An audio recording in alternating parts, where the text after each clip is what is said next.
السلام علیکم ورحمۃ اللہ وبرکاتہ۔ الحمد للہ والصلاۃ والسلام علی رسول اللہ وعلی آلہ وصحبہ اجمعین۔ رب اشرح لی صدری ویسر لی امری واحلل عقدۃ من لسانی یفقہوا قولی۔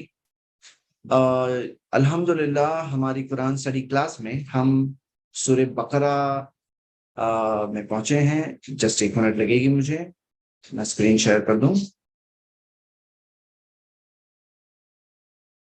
اوکے، تو کل ہم الحمدللہ آیت نمبر 138 ہم نے صبغۃ اللہ کے تعلق سے لیتے ہیں۔ صبغۃ اللہ، تو میں نے آپ لوگوں کو بتایا تھا کہ یہ آیت میں بہت سارے، یعنی صبغۃ اللہ سے مراد ہے ریلیجن آف اللہ، اور یہی تفسیر ہمیں سلف میں بہت سارے، پوری ایک لسٹ ہے، اگر آپ ابن کثیر دیکھیں تو انہوں نے پوری لسٹ دی ہے جن سے یہ تفسیر ملتی ہے کہ صبغۃ اللہ کا مطلب ہے ریلیجن آف اللہ، اللہ تعالیٰ کا دیا ہوا دین۔ اب جیسے آپ اس کے اندر یہ دیکھیں کہ صبغہ، ہاں، صبغ کا مطلب جو عربک زبان کے اندر ہوتا ہے، ڈائنگ کرتے ہیں نا، ڈائنگ، جو ڈائنگ کرتے ہیں تو اس کو اس کے لیے ورڈ یہ آتا ہے ایک، ہاں۔ تو جس طرح سے جو ڈائی جو ہے ایک فیبرک کے اندر پوری طرح سے پینیٹریٹ ہو جاتا ہے، شاید اردو میں سامنے، اوکے، جس طرح سے ڈائی جو ہوتا ہے، رنگے آتے ہیں کپڑوں کو، تو وہ کپڑے کا کلر ہو جاتا ہے، وہ کپڑے کا کلر وہی ہو جاتا ہے، ڈائی جو ہوتا ہے۔ اب آف کورس ڈائنگ کے الگ الگ پروسیس ہوتے ہیں، مل ڈائی ہوتا ہے یا دوسری ڈائنگ ہوتی ہے۔ تو صبغۃ اللہ سے مراد یہ ہے وَمَنْ أَحْسَنُ مِنَ اللَّهِ صِبْغَةً، کہ اللہ سے بہتر، ہاں، کون ہے؟ صبغہ۔ صبغہ کا مطلب ہے جو اس کے اندر مذہب مراد ہے، کہ اللہ سے بہتر کون ہے جو مذہب مقرر کرنے میں، جو اللہ تعالیٰ نے ہمارے لیے جو دین دیا ہے، تو اللہ سے بہتر کون ہے؟ ہاں، اللہ سے بہتر کون ہے، یہ چیز کے تعلق سے، یعنی جو رنگنے کی بات ہے، تو اس کے اندر رنگ آپ کو لینا ہے۔ رنگ ہوتا ہے، ارے تم کون سے رنگ پہ چل رہے ہو، تو کس کا رنگ لو گے؟ اللہ کا دیا ہوا جو رنگ ہے، جو دین ہے، جو مذہب ہے، اسلام ہے، جو سوچ ہمیں دیتا ہے اسلام، ہمیں پورا طریقہ دیتا ہے، عقیدہ دیتا ہے، عبادت دیتا ہے، آداب دیتا ہے، اخلاق دیتا ہے، زندگی جینے کا طریقہ ہے، فائنینشیل میٹرز ہے، کرمنل لاز ہے، فیملی میٹرز ہے، ساری چیزیں ہمیں دیتا ہے۔ وَمَنْ أَحْسَنُ مِنَ اللَّهِ صِبْغَةً، اللہ سے کون بہتر ہے رنگنے میں؟ ابھی رنگ اپنانا ہے نا آپ کو، تو کس کا اپناؤ گے؟ اب یہی بات ہم لوگوں کو سوچنا ہے۔ جیسے آج کل کے ماڈرن بچے ملتے ہیں، بولے فلاں، میں فلاں کی سٹائل لے رہا ہوں۔ ارے کیا تم روز روز چینج ہونے والی سٹائل لے رہے ہو؟ وہ سٹائل لو جو محمد صلی اللہ علیہ وسلم کی سٹائل ہے، جو ہمیشہ رہنے والی سٹائل۔ تو محمد صلی اللہ علیہ وسلم جو بہترین انسان، ہاں، اللہ نے ان کو اسوہ اور نمونہ بنایا، تو اللہ تعالیٰ نے فرمایا کہ وَمَنْ أَحْسَنُ مِنَ اللَّهِ صِبْغَةً وَنَحْنُ لَهُ عَابِدُونَ، اور ہم اس سے فرما بردار ہیں، ہم اس کے عبادت گزار ہیں۔ تو نحن لہو عابدون، اس کے اندر کیا ہے کہ ہم اس کے عبادت گزار ہیں۔ یہاں پہ ایکچوئل عربک کے اندر نارملی کیا ہوتا ہے؟ وَنَحْنُ عَابِدُونَ لَهُ، ہم عبادت گزار ہیں اس کے، ایسا آتا نارملی میں۔ جب لہو آگے آیا ہے، جب یہ آگے آیا ہے تو اس کے اندر آیا کہ ہم اس کے عبادت گزار ہیں، یعنی کہ اس کے اندر تاکید کی جا رہی ہے کہ ہم اللہ کے ساتھ کسی کو شریک نہیں کرتے ہیں، ہم اسی کے عبادت گزار ہیں۔ ہماری عبادت کوئی ہمارے بڑوں کی، بزرگوں کی، انسانوں کی نہیں ہے، شخصیات کی نہیں ہے۔ نحن لہو عابدون، تو تاکید اس میں ہے۔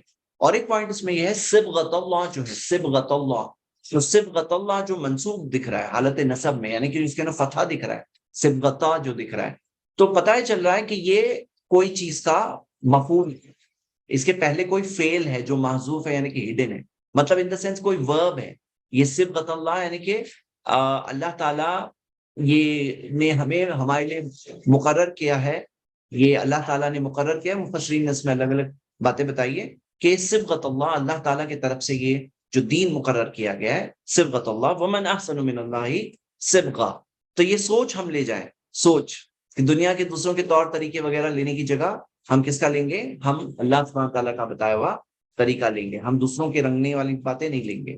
اس کے اندر کرسچنز کی ایک پریکٹس ہے کہ جس کے اندر میں نے بیپٹزم کے بارے میں بتایا تھا، تو بیپٹزم کے اندر آپ دیکھو گے کہ وہ لوگ کلر بیپٹزم کرتے تھے، ابھی وہ لوگ واٹر بیپٹزم کرتے ہیں۔ میں نے اس کی ایک فوٹو ذرا نکالا ہوں، جو ابھی جو ہے یہ واٹر بیپٹزم اس طرح سے کیا جاتا ہے، واٹر بیپٹزم۔ لیکن ایک ٹائم تھا جب یہ کلر بیپٹزم کرتے تھے، بچہ ہو تو انہیں اس کے اندر اس کو بیپٹائز کرتے ہیں، یہ اس طرح سے کرسچن بناتے ہیں۔ تو ابھی ہم یہ دیکھتے ہیں کہ اللہ تعالیٰ نے ہمیں بتایا صبغۃ اللہ، وہ کلر بیپٹزم کرتے تھے، کلر کرتے تھے. ابھی colour current practice water baptism کی چل رہی ہے. تو ہم یہ دیکھتے ہیں کہ نہیں، جو رنگ ہے وہ رنگ دوسرے رنگ نہیں، اللہ کا، یعنی عبادت گزار ہوں ہم صرف اللہ کے. صبغۃ اللہ ومن احسن من اللہ صبغہ. تو یہاں پہ جیسے میں نے آپ کو ابھی بتایا کہ کئی سلف کی پوری جماعت ہے، جیسے عبداللہ ابن عباس کی تفسیر ہے جو الضحاک نے دیا ہے، اور اسی طرح مجاہد، ابو العالیہ، اکرمہ، کئی سارے تابعین، حسن بصری، قتادہ. تو یہ سب کی تفسیر ہے جو ہمیں ملتی ہے. وہ کہتے ہیں کہ صبغۃ اللہ کا مطلب ہے اللہ تعالیٰ کا دین، اللہ کا دیا ہوا مذہب، ریلیجن. تو یہ ہم نے دیکھا، یہ ہمارے لیے لیسن ہے کہ دنیا کے دوسرے رنگ ڈھنگ طور طریقے نہیں، اللہ کا دیا ہوا دین، یہ کامیابی ہے. اسی کے پاس واپس جانا ہے، وہ جاننے والا ہے. لوگوں کے رنگ ڈھنگ میں چیزیں غلط بھی ہوتی ہیں، کوئی جو کلچر چل پڑتا ہے، کوئی سٹائل چل پڑتی ہے، اس کے نا ظلم ہوتا ہے. کتنی بار لوگوں کے حق مارے جاتے ہیں. تو یہاں پہ اللہ تعالیٰ کسی کے ساتھ ناانصافی نہیں کرے گا، اس میں انصاف ہے، اس میں بھلائی ہے، اس میں خیر ہے، ہمارے لیے بھی، دنیا کے لیے بھی. آگے نیکسٹ اللہ تعالیٰ نے فرمایا قل اتحاجوننا فی اللہ، کہو کہ کیا تم حجت کرتے ہو ہم سے فی اللہ، ہم سے حجت کرتے ہو اللہ کے بارے میں. وہو ربنا و ربکم، جبکہ وہ ہمارا رب ہے، تمہارا رب ہے. ہاں، وہ ہمارا رب ہے اور تمہارا رب ہے. یہ حجت جو آئی ہے نا، حجت کسے کہتے ہیں؟ امام سعدی رحمہ اللہ نے یہ بات ایکسپلین کیا ہے کہ بھئی یہ حجت ورڈ تب آتا ہے جب دونوں سائڈ جو ہے نا، جو دونوں سائڈ اپنی بات پہ اڑے ہوئے ہیں، اپنی بات کو کہ بس سامنے والے کی بات کو ڈیبنک کرنے کی کوشش کر رہے ہیں، سننا سمجھنا نہیں چاہ رہے ہیں. تو یہ حجت لفظ اس کو. تو اتحاجوننا، کیا تم ہمارے ساتھ جھگڑا کرتے ہو؟ یہ جو جھگڑا لفظ آیا ہے، جو حجت سے آگے جو جھگڑا جو ہے، تو یہ یہاں پہ کیوں آیا ہے؟ کیونکہ وہاں پہ جب دونوں سائڈ ایڈمنٹ ہے، مطلب جمے ہوئے ہیں، تو اس میں ہمیں طریقہ بتایا گیا کہ جب ایسی سچویشن ہو تو ہمیں کیا کرنا ہے، کیا الفاظ کہنے ہیں. وہ ربنا و ربکم، ہم پہلے یہ کہیں کہ وہ ہمارا رب ہے، تمہارا رب ہے. مطلب ہم بتانے کی کوشش کریں کہ وہ ہمارا اور تمہارا دونوں کا رب ہے. یہ ہم اپنے بھگوان، ہاں، کس پوجا کی طرف بلا رہے ہیں، ایسا نہیں ہے. ہاں، کہ ہم کہہ رہے ہیں کہ بھائی ہمارے بھگوان کی پوجا کرو. وہ کیا ہے ہمیں بتایا گیا. جی، اب اس کے اندر آپ کو میں یہ بات بتانا چاہ رہا ہوں کہ محمد صلی اللہ علیہ وسلم کے لیے، آپ کو یاد ہے ایک آیت میں نے پڑھی تھی اسی قرآن اسٹڈی میں ہمارے آئی ہے، وہ آیت کہ جس کے اندر آیا کہ وہ تمہارے نبی ہیں، وہ تمہارے نبی ہیں. تو محمد صلی اللہ علیہ وسلم کے بارے میں کیا آیا کہ وہ تمہارے نبی ہیں. یہاں پہ اللہ کے بارے میں کیا آ رہا ہے؟ وہ تمہارا رب ہے، ہمارا رب، دونوں کا رب ہے. تو یہ بات ہم کیا دیکھ رہے ہیں کہ اس سے کیا پتا چلتی ہے، کیا پتا چلتا ہے کہ ہمیں کنیکٹ کرنا ہے لوگوں سے. اس طرح سے جب کوئی حجت اور جھگڑے پہ اتر آئے، وہ ہوا ربنا وہ ربکم، وہ ہمارا رب ہے، تمہارا رب ہے. وَلَنَا أَعْمَالُنَا، اور ہمارے لیے ہمارے اعمال، وَلَكُمْ أَعْمَالُكُمْ، اور تمہارے لیے تمہارے اعمال. وَنَحْنُ لَهُ مُخْلِصُونَ، اور ہم اسی کے مخلص ہیں، سنسیئر ہیں. ہم کس کے ساتھ؟ اللہ تعالیٰ کے سنسیئر ہیں. ہم کسی اور کی عبادت نہیں کرتے ہیں. اعمال بھی کرتے ہیں تو کس کے لیے کرتے ہیں؟ نحن لہو مخلصون، ہم اسی کے لیے مخلص ہیں، سنسیئر ہیں. تو ہم یہ دیکھتے ہیں کہ یہ چیز ہمیں سکھائی گئی اور ہمیں بتانے بھی بتایا گیا، کیونکہ یہ بہت بڑی بات ہے. کیونکہ اسلام کے اندر جو اعمال بھی جو ہے نا، ڈیڈز بھی جو ہے، یہ کیا سکھایا گیا ہے کہ اعمال جو ہے اللہ کے لیے ہو، صرف اللہ کے لیے ہو. وَنَحْنُ لَهُ مُخْلِصُونَ. اب یہ جو لنا اعمالنا یہ جو ہے لنا اعمالنا، کہ ہمارے لیے ہمارے اعمال، وَلَكُمْ أَعْمَالُكُمْ، اور تمہارے لیے تمہارے اعمال ہیں. یہ ایک چیز ہے جس کے اندر جب لوگ سمجھتے نہیں ہیں، جب جھگڑے پہ اتر آتے ہیں، تو ہمیں اس کا طریقہ یہ بتایا گیا ہے. جیسے مثال کے طور پر سورہ یونس میں، سورہ 10 آیت نمبر 41 میں ہے، وَإِن كَذَّبُوكَ، اگر وہ آپ کو جھٹلا ہے، فَقُلْ، تو کہو ان سے، لِي عَمَلِي وَلَكُمْ عَمَلُكُمْ، میرے لیے ہے میرے اعمال، تمہارے لیے تمہارا اعمال. میرے لیے میرا عمل ہے، تمہارے لیے تمہارا عمل ہے. تم بریئون مما اعمل، تم بری ہو اس چیز سے جو میں عمل کرتا ہوں. وانا بریء مما تعملون، اور جو تم عمل کرتے ہو اس سے میں بری ہوں. ہاں، تو یہ ایک طریقہ سکھایا گیا ہے کہ کس طرح سے اگر کوئی جھگڑا کرنے پہ اترے تو ہمیں کس طرح سے بات کرنا ہے. اب یہاں پہ کانٹیکسٹ کیا آ رہا ہے؟ جو کانٹیکسٹ ہے، ہم یہاں دیکھ رہے تھے کہ اس میں ابراہیم علیہ السلام کا ٹاپک چل رہا تھا، اور جو یہود و نصارہ نے کیا دعویٰ کیا؟ ان کا دعویٰ تھا کہ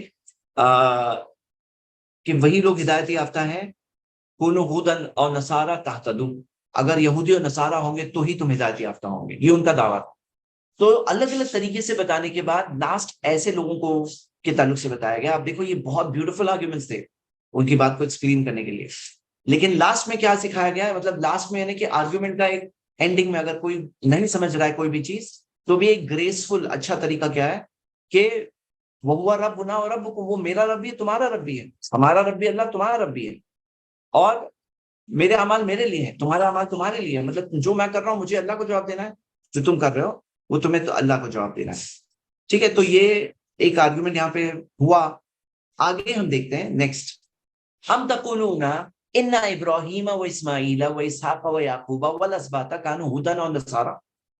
اب ہم جواب دے رہے ہیں، کیا تم کہہ رہے ہو کہ ابراہیم، اسماعیل، اسحاق، یعقوب اور جو اسباط یعنی میں آپ کو بتایا تھا قبیلے، یعقوب علیہ السلام کے جو بنی اسرائیل ہے، وہ جو اسباط ہے 12 قبیلے، اس سے مراد جو 12 بیٹے یعقوب علیہ السلام کے، کانوا ھدی و نصارا، کیا تم یہ کہتے ہو وہ یہودی تھے یا نصارہ تھے؟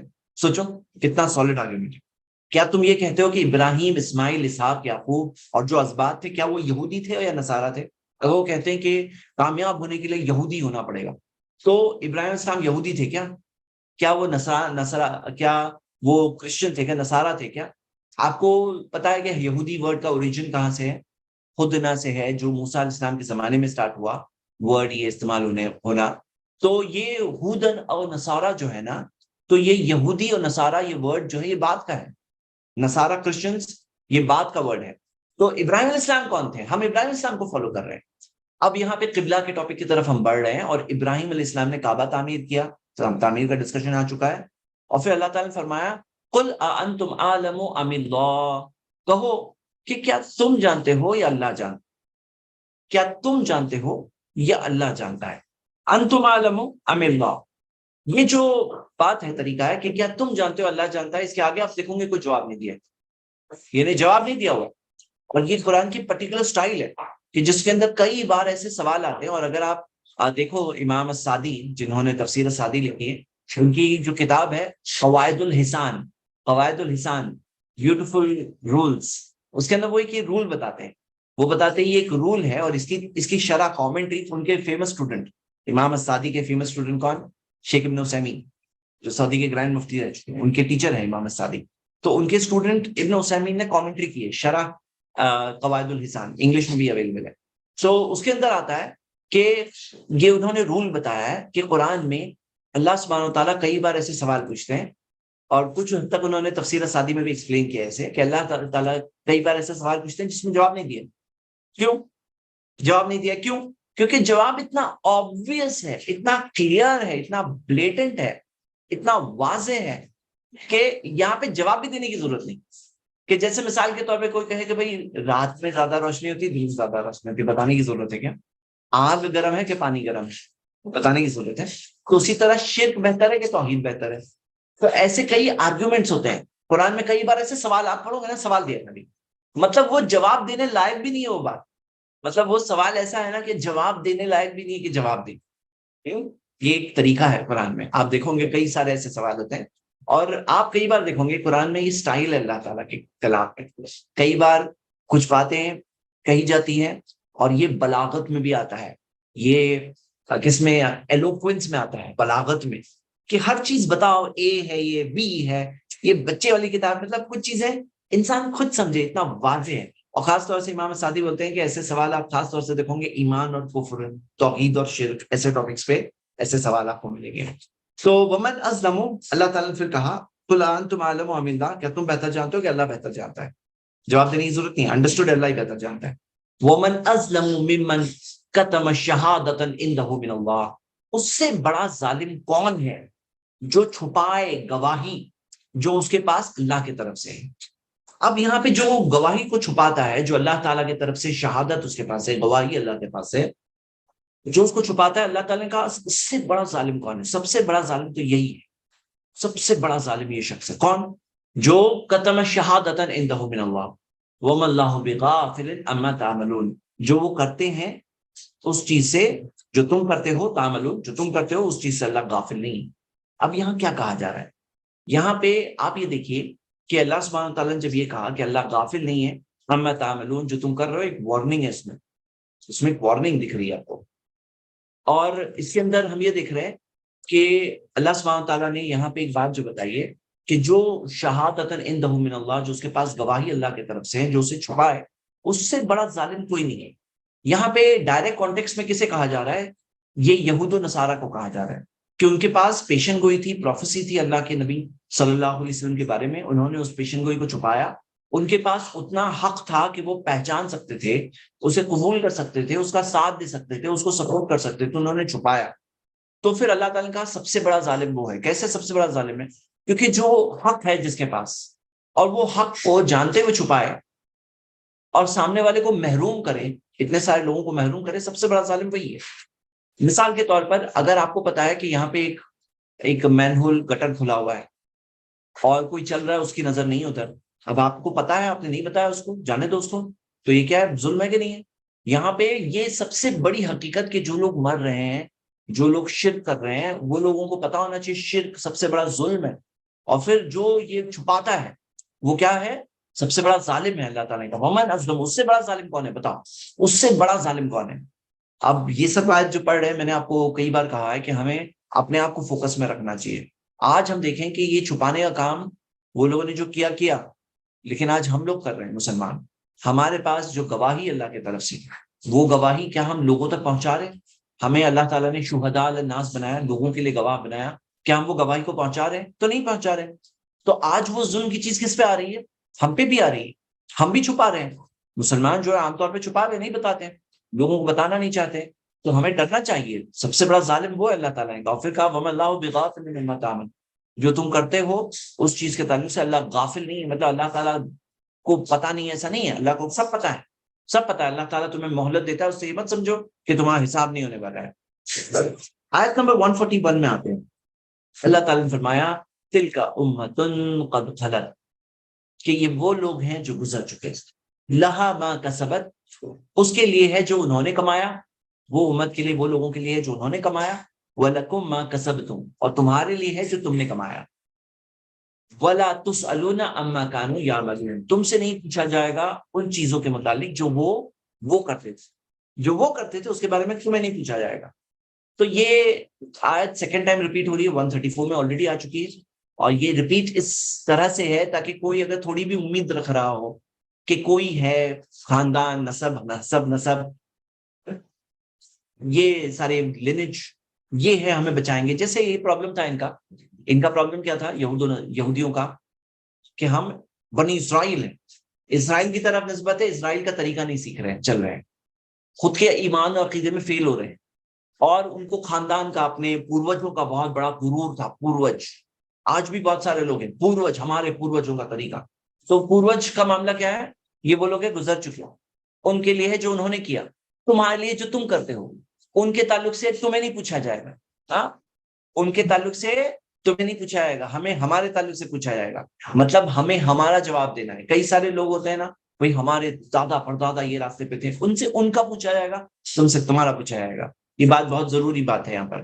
اور میں نے آپ لوگوں کو بتایا کہ اس کے اندر اللہ تعالیٰ حالات کے اعتبار سے، وہ سامنے والے سے پوچھیں گے اللہ تعالیٰ تو انصاف کے ساتھ اس کے حالات کیا تھے، حالات کے اعتبار سے ان کو سوال پوچھا جائے گا.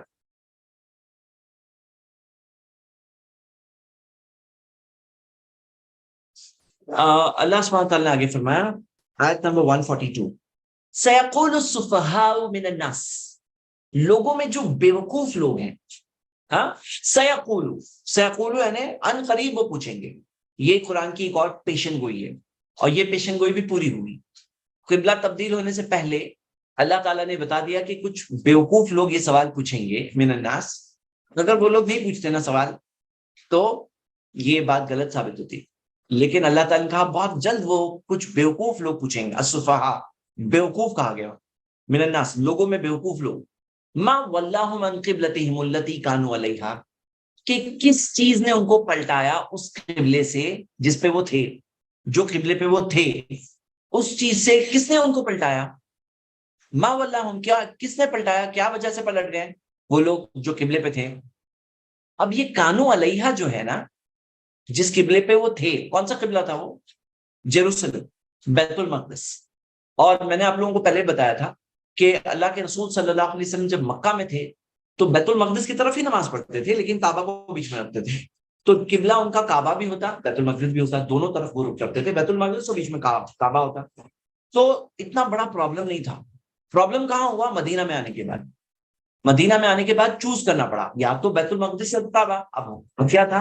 کانو علیہ، جس قبلے پہ وہ تھے یہاں پہ بیت المقدس کے تعلق سے بات ہے. تو اللہ کے رسول محمد صلی اللہ علیہ وسلم کس طرف رک کرتے ہیں؟ بیت المقدس کی طرف. 16 یا 17 مہینے تک، صحیح بخاری کی حدیث ہے، اللہ کے رسول محمد صلی اللہ علیہ وسلم نے بیت المقدس کی طرف رک کر کے نماز پڑھی.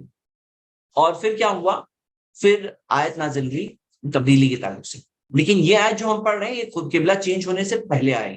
اللہ تعالیٰ نے کہا کن قریب صفحاء من الناس، لوگوں میں جو بیوقوف لوگ ہیں وہ کہیں گے ما واللہم عن قبلتہم التی کانوا علیہا، کہ جس قبلے پہ وہ تھے اس سے کس نے ان کو پلٹایا. اب سوال سنیے.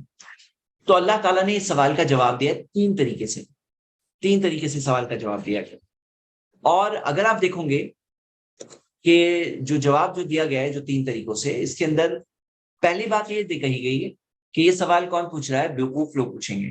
ہاں، کیونکہ اگر آپ دیکھو گے کہ ان کے بارے میں جو یہ جوز اور کرسچنز کی بات ہے کہ وہ لوگ کیا فالو کر رہے ہیں، خود کیا فالو کر رہے ہیں. میرے بردرز اینڈ سسٹرز یاد رکھیے، آپ کو یہ 3 چیزیں ہیں جو عائشہ رضی اللہ عنہا سے حدیث ہے مسند احمد میں کہ انہوں نے فرمایا کہ 3 چیزیں ہیں جس چیز کے تعلق سے سب سے زیادہ آپ دیکھیں گے کہ حسد کرتے ہیں اہل کتاب، ہم سے حسد کرتے ہیں 3 چیزوں کے تعلق سے.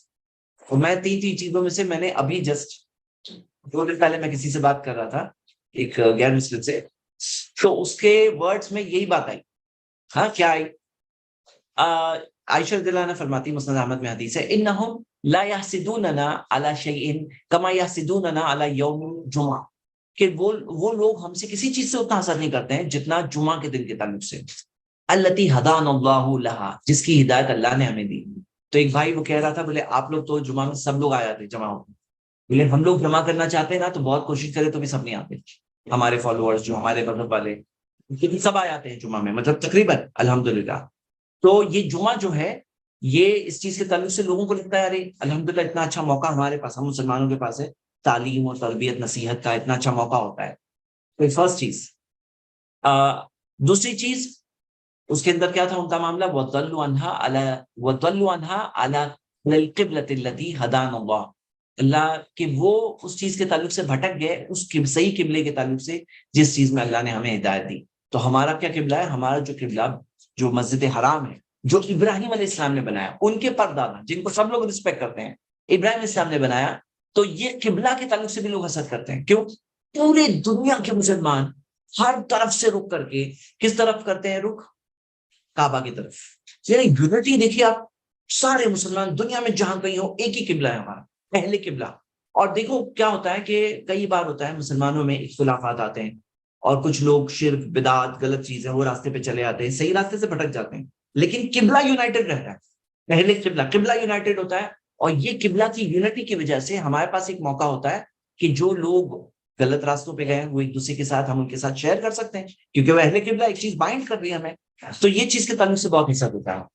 اور تیسری چیز جس کے اندر حسد ہوتا ہے وَعَلَىٰ قَوْلِنَا خَلْفَ الْإِمَامِ آمین، امام کے پیچھے جو ہم آمین کہتے ہیں، جو امام کہتا ہے کہ ان کا راستہ نہیں، غیر المغضوب علیہم ولا الضالین، اور جب سارے مسلمان ایک ساتھ میں کہتے ہیں آمین، اس کے تعلق سے ان میں بہت حسد ہوتی ہے کہ دیکھو ایک آواز میں پوری آواز ملا کر کے لوگ آمین کہتے ہیں.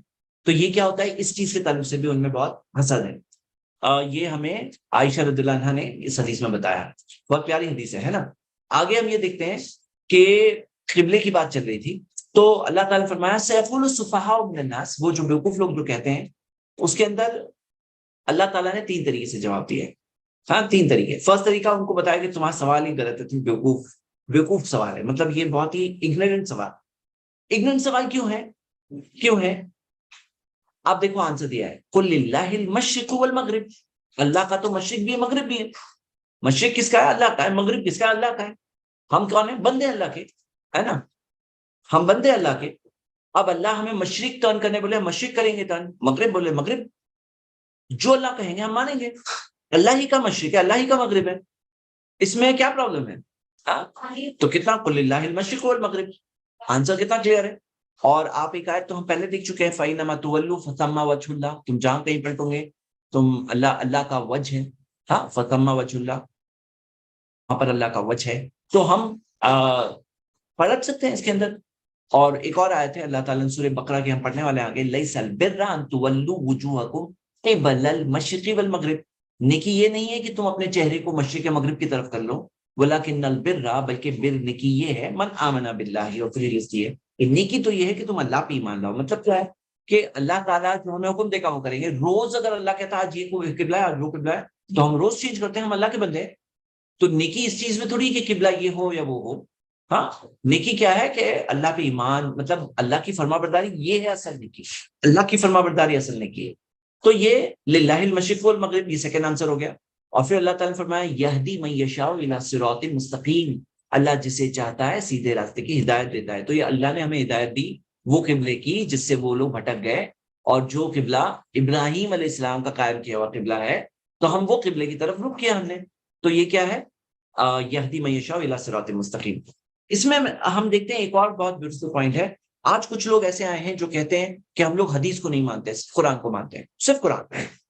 تو یہاں پہ ایک سوال اٹھتا ہے کہ اچھا تم صرف قرآن کو مانتے ہو تو اس کے تو بہت سارے آنسرز ہیں، لیکن آنسرز میں یہ آنسر بھی ہے کہ ما ولاہم عن قبلتہم التی کانوا علیہا، کہ جس قبلے پہ وہ تھے، جس پہ تم تھے، وہ قبلے سے کس نے پلٹایا، یعنی کہ کوئی اور قبلہ تھا. اور وہ قبلہ کا حکم کس نے دیا بتاؤ؟ قرآن میں کہاں ہے؟ بیت المقدس کی طرف قبلہ، یہ بیت المقدس سے قرآن میں نہیں ہے، قرآن میں نہیں ہے، حدیث میں ذکر ہے.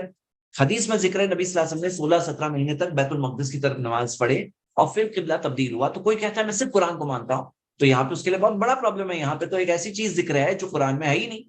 پتا چلا قرآن کے علاوہ بھی وہی تھی، اور وہ وہی کیا ہے؟ حدیث میں ہے. ہاں، یہ ہم آنسر دے گا. نیکسٹ آیت نمبر 143، اللہ تعالیٰ نے فرمایا وَكَذَلِكَ جَعَلْنَاكُمْ أُمَّةً وَسَطًا لِتَكُونُوا شُهَدَاءَ عَلَى النَّاسِ، اور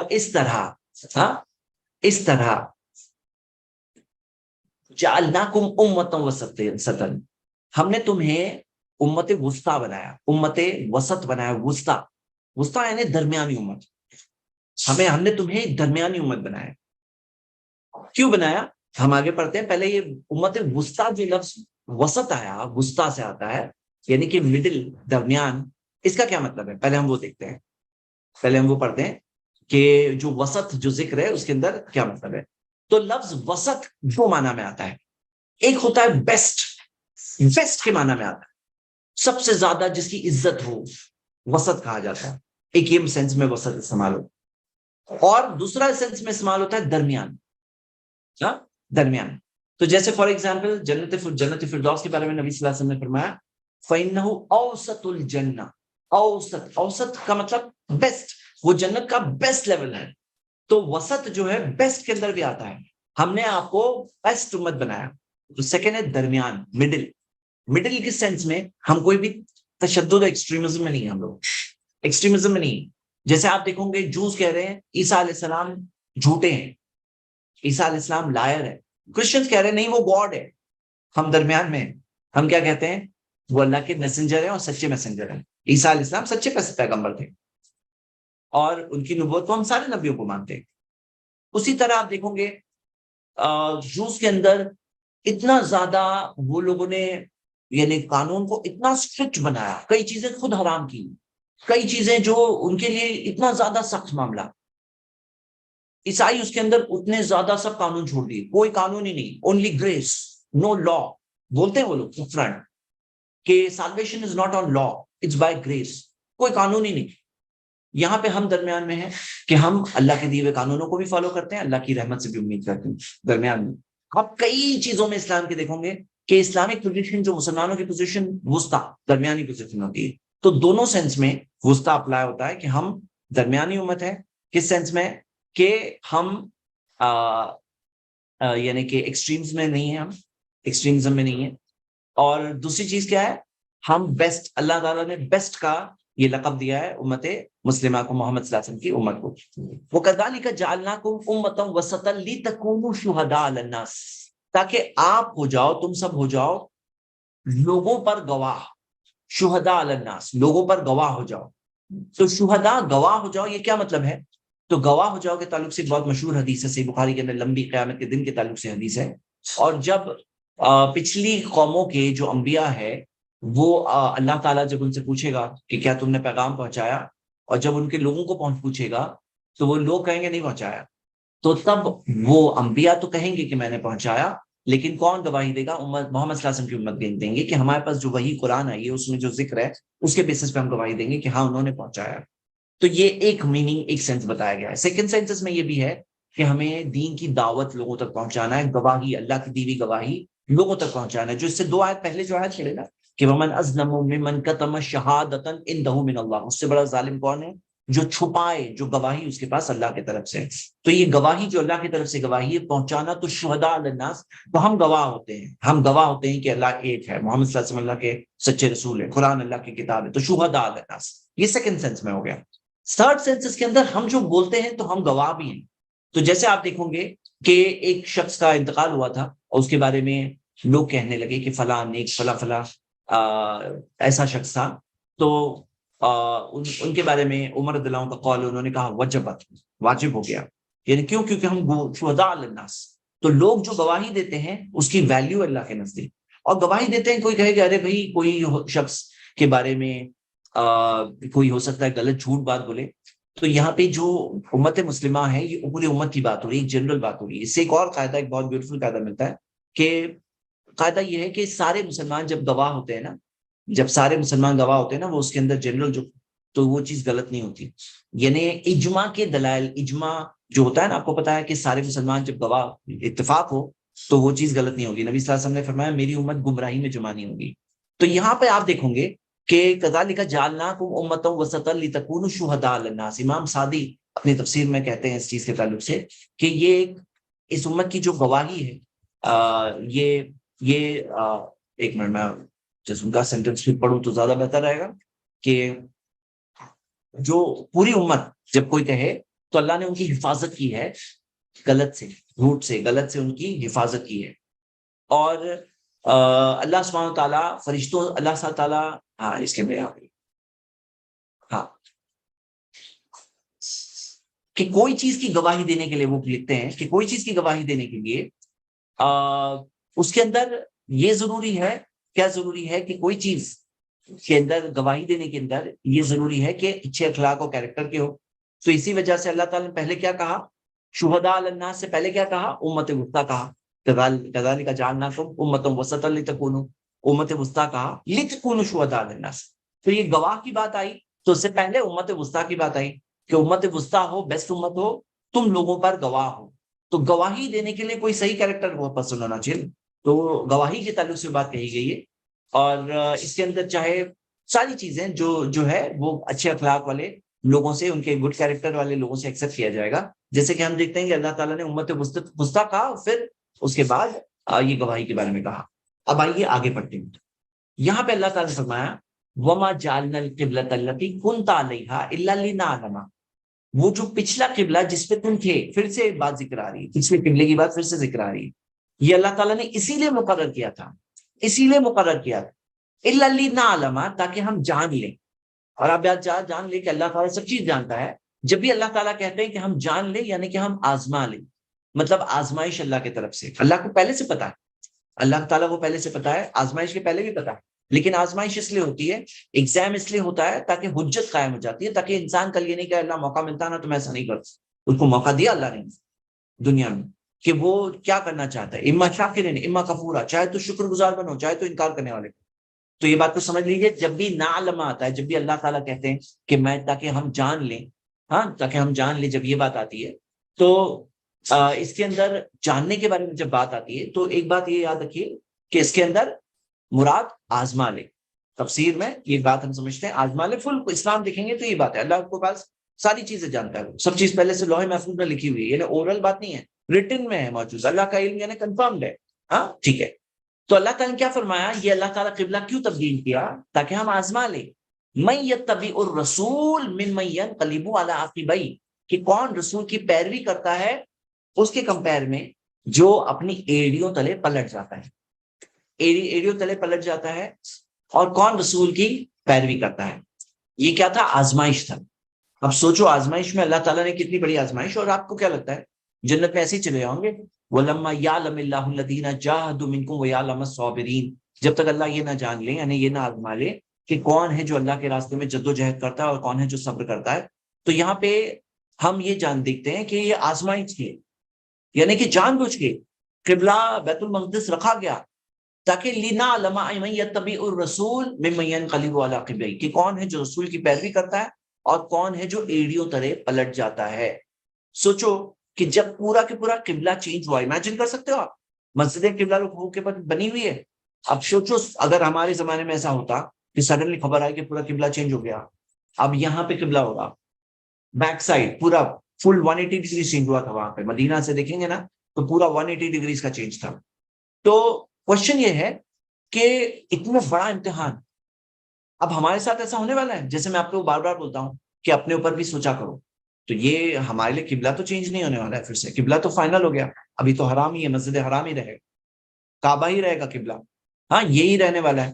تو ہمارے لیے امتحان تو نہیں ہے. ابھی کوئی بولے گا نہیں یہ پوائنٹ ہمارے لیے اپلائی نہیں ہوتا ہے, لیکن نہیں, ہمارے لیے اپلائی ہوتا ہے. کیسے اپلائی ہوتا ہے؟ ہمارے لیے اس طرح سے اپلائی ہوتا ہے میرے بردرز اینڈ سسٹرز. کئی بار ہم کوئی چیز کو صحیح اور سچ مان کے چلتے ہیں, سچ مان کے چلتے ہیں, اور پھر کیا ہوتا ہے نا, ون فائن ڈے معلوم پڑتا ہے کہ ارے نہیں میں جس چیز کو صحیح مان کے چل رہا تھا نا یہ رانگ ہے, یہ چیز صحیح ہے, دوسری چیز صحیح ہے. اور کتنے سارے لوگ کیا کرتے ہیں نا, نہیں نہیں میں یہ کرتا آیا ہوں نا, میں یہی کروں گا, وہ چینج نہیں کرتے ہیں. حق بات جان کے بھی بولے نہیں میں تو یہ بچپن سے یہ کر رہا ہوں, میں بچپن سے ایسی ہی نماز پڑھ رہا ہوں, میں بچپن سے یہ غلطی کر رہا ہوں, تو میں ایسے ہی کروں گا. اب آپ سوچو کہ وہاں پہ صحابہ اگر یہ کہتے, کیا کہتے کہ ہم لوگ تو بیت المقدس ہی پڑھتے آئے نا, 16-17 مہینے مدینہ کے, 13 سال مکہ کے, بیت المقدس قبلہ رہا, اتنے سال سے قبلہ ہے, اب آپ بول رہے ہو چینج ہے, نہیں نہیں ہم نہیں چینج کرنے والے. تو پھر کیا ہوتا, فیل ہو جاتے نا وہ.